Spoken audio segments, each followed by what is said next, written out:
এক কৃপণ ব্যক্তি তার এক বন্ধুকে খাওয়ার দাওয়াত দিল। কিন্তু কৃপণ লোকটি মেহমানদারিতে এতটাই কার্পণ্য করল যে খাবারের নাম করে বন্ধুকে শুধু এক বাটি পাতলা ডাল আর ভাত খেতে দিল। ডাল এতটাই পাতলা ছিল যে বাটির তলা পরিষ্কার দেখা যাচ্ছিল।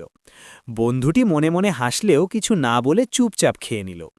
খাওয়া শেষে কৃপণ লোকটি নিজের ধার্মিকতা জাহির করার জন্য একটি খিলাল হাতে নিয়ে দাঁত খোঁচাতে খোঁচাতে বলল, জানো বন্ধু, খাওয়ার পর দাঁত খিলাল করা কিন্তু বড় সুন্নাত।